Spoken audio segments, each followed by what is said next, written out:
ఢిల్లీ పర్యటనలో భాగంగా మీడియాతో మాట్లాడుతూ పలు సంచలన వ్యాఖ్యలు చేశారు.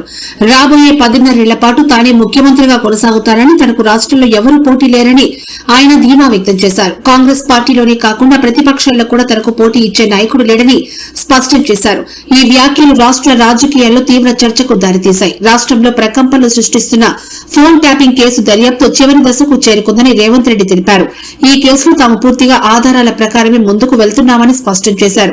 ఈ అంశంపై కేంద్ర మంత్రి కిషన్ రెడ్డి కోరితే సీబీఐ విచారణ జరిపించేందుకు కూడా తమ ప్రభుత్వం సిద్దంగా ఉందని, ఈ మేరకు కేంద్రానికి లేఖ రాస్తామని సవాల్ విసిరారు.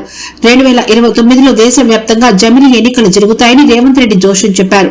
రాబోయే జీహెచ్ఎంసీ ఎన్నికలను దృష్టిలో ఉంచుకుని జూబ్లీహిల్స్ లో దివంగత మాజీ ముఖ్యమంత్రి ఎన్టీ రామారావు విగ్రహాన్ని ఏర్పాటు చేస్తామని ప్రకటించారు. ఎన్టీఆర్ జాతీయ నాయకుడని, ఆయనకు సరిహద్దులు లేవని కొనియాడారు. ఈ ప్రకటనను రాజకీయ వర్గాల వ్యూహాత్మక ఎత్తుగడగా విశ్లేషిస్తాయి.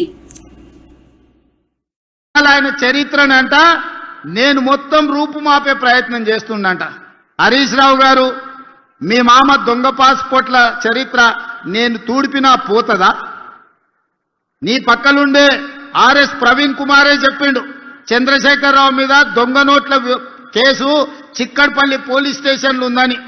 ఆనాడు ఎవరో ఒక నాయకుడు ఆయన ఎంబడి ఉండేట ఆయన దొంగ నోట్లలో దొరికితే చంద్రశేఖరరావు కూడా అందులోనే ముద్దాయి అని నేనన్లే ఆర్ఎస్ ప్రవీణ్ కుమార్ అన్నాడు. దొంగ నోట్లు ముద్రించే మీ చరిత్ర నేను తూడుపుతే పోతుందా? దళితుని ముఖ్యమంత్రి చేస్తాను దగా చేసిన మీ చరిత్రను నేను చెరపాలన్నా జరుగుతుందా? దళితులకు 3 ఎకరాలు ఇస్తాన్న మీ హామీ నేను తూడు చేస్తే పోతుందా? డబుల్ బెడ్రూమ్ ఇల్లు ఇస్తాను పేదోళ్ళని చేసిన మోసానికి ఈ రోజు నేను ఒకవేళ చెరపాలనుకున్న మీ చరిత్ర చెడిపోతుందా? ఇంటికో ఉద్యోగం ఇస్తామని తెలంగాణలో 1200 మంది బిడ్డలను పొట్టన పెట్టుకుంటువే, ఆ 1200 మంది శవాల మీద మీరు ఈ తెలంగాణ రాష్ట్రానికి ముఖ్యమంత్రి అయి ద్రోహిగా చరిత్రలో నిలబడిపోయినరే. మీరు ఉద్యమకారులకు చేసిన ద్రోహాన్ని నేను చెడపదలుచుకుంటే కూడా చెడుతుందా?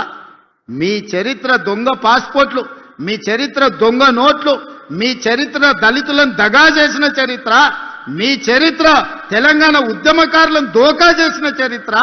మీ చరిత్ర నేను చెరపదలుచుకున్నా చెరిగేదేనా అని నేను అడుగుతున్నా హరీష్ రావు గారిని. అందుకే మీ చరిత్రను ఎవ్వడు చెరపలేరు.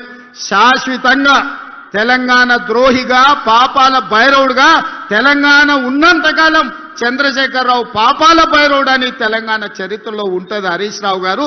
దీన్ని ఎవ్వరూ చెరపలేరు. ఇది తెలంగాణ సమాజానికి అంత తెలుసు.